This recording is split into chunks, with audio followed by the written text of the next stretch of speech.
பரிசுத்த வேதாகமம் புதிய ஏற்பாடு 2 யோவான் 1 அதிகாரம். முன்னுரை. தேர்ந்தெடுக்கப்பட்ட பெருமாட்டிக்கும் அவள் பிள்ளைகளுக்கும் மூப்பனாகிய நான் எழுதுவது: உங்கள் மேல் எனக்கு உண்மையான அன்பு உண்டு. எனக்கு மட்டுமல்ல, உண்மை அறிந்துள்ள அனைவருக்குமே உங்கள் மேல் அன்பு உண்டு. உண்மையின் பொருட்டு உங்கள் மீது அன்பு செலுத்துகிறோம். அந்த உண்மை நம்முள் நிலைத்திருக்கிறது.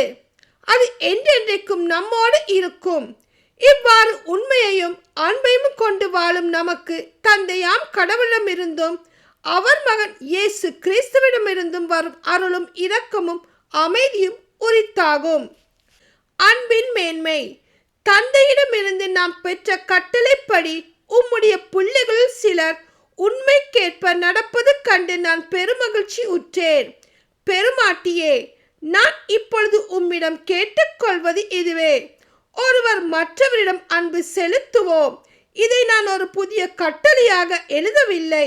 இது தொடக்கத்தில் இருந்தே நமக்குள்ள கட்டளை.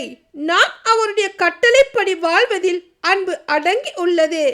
அந்த கட்டளை நீங்கள் தொடக்கத்தில் இருந்து கேட்டறிந்தது தான். அதை கடைபிடித்து வாழுங்கள். எதிர் கிறிஸ்துக்கள் பற்றி எச்சரிக்கை. ஏனெனில் ஏமாற்றோர் பலர் உலகில் தோன்றி உள்ளனர். இயேசு கிறிஸ்து மனிதராக வந்தவர் என்னும் உண்மையை இவர்கள் ஏற்றுக்கொள்வதில்லை. இவர்களே ஏமாற்றுவோர், எதிர் கிறிஸ்துக்கள்.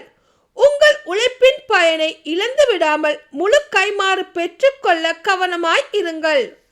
கிறிஸ்துவின் போதனையில் நிலைத்திராமல் வரம்பு மீறி செல்வோர் கடவுளை கொண்டிருப்பதில்லை. அவர் போதனையில் நிலைத்திருப்போரிடமே தந்தையும் மகனும் இருக்கிறார்கள். உங்களிடம் வருவோர் இப்போதனையை ஏற்காதிருப்பின் அவர்களை உங்கள் இல்லத்திலும் ஏற்றுக்கொள்ள வேண்டாம். அவர்களுக்கு வாழ்த்து கூற வேண்டாம். அவர்களுக்கு வாழ்த்து கூறுவோர் அவர்களுடைய தீச்செயலிலும் பங்கு கொள்கிறார்கள். முடிவுரை. நான் உங்களுக்கு எழுத வேண்டிய இன்னும் பல இருப்பினும் அவற்றை நான் எழுத்து வடிவில் தர விரும்பவில்லை. மாறாக உங்களிடம் வந்து நேரில் பேசுவேன் என எதிர்பார்க்கிறேன். அப்போது நம் மகிழ்ச்சி நிறைவடையும். தேர்ந்தெடுக்கப்பட்ட உம் சகோதரின் பிள்ளைகள் உமக்கு வாழ்த்து கூறுகிறார்கள். ஆமேன்.